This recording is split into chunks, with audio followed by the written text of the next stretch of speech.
Hi, my name is David Lowery. I wrote and directed The Old Man and the Gun. When I was first conceiving of The Old Man and the Gun, I knew that it would be a movie that I would want to shoot on film. At the time, I was pretty sure it needed to be shot on 35 millimeter. But as I started writing it, I just got hooked on the idea of it being on Super 16. You know anything about cars? No, not really. Part of the reason was that, a lot of the movies I was thinking about when I was writing it were shot on 35 in the 60s and 70s, and 35 millimeter stocks back then were a lot less refined than they are now. I'd like an omelet, plain, and a chicken salad sandwich on wheat toast. Now they're all designed to support CG effects and DIs, but back then, they had a lot more texture to them. Small moon. That's no moon.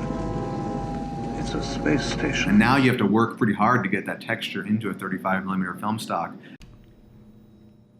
Line. But if we shot on Super 16, we would have an image that would actually probably look a lot closer to how we remember those movies looking in the 60s and 70s. I looked at Downhill Racer a lot, which was, an early Robert Redford, Michael Ritchie movie.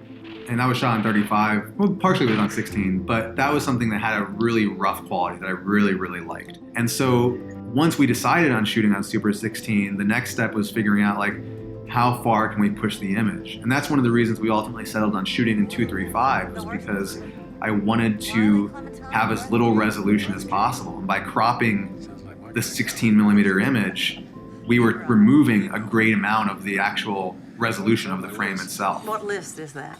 Things I want to do but haven't done yet. Well, you better hurry up. Yeah, how come?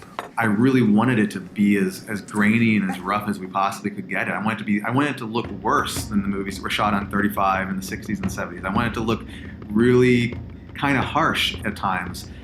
Another movie that was influential to me in this decision to shoot on Super 16 was a film called Sun Don't Shine by Amy Seimetz that I co-edited. She made a very deliberate choice in that movie to make it as brutal as possible. She shot in Florida in the summer, and they always shot in the middle of the day. It was a sweltering film, and Super 16 responded to that in a really interesting way. And so when we had the opportunity to shoot outside in the middle of the day with the sun, beating down on top of us, we took that. We weren't always looking for magic hour. With Ain't the Body Saints, we definitely were trying to always, if we were outside, we're like, let's shoot at magic hour. And then we can ride off to somewhere far away. Let's light the interiors to look like magic hour. And with this, it was like, no, let's make everything look ugly. I really wanted this to be as rough as it possibly could. And Super 16 doesn't have to be rough.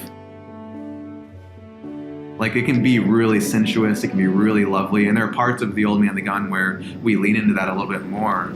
But it also can have this grainy harshness to it, and I find that really beautiful in its own right, and that's what I wanted this movie to have.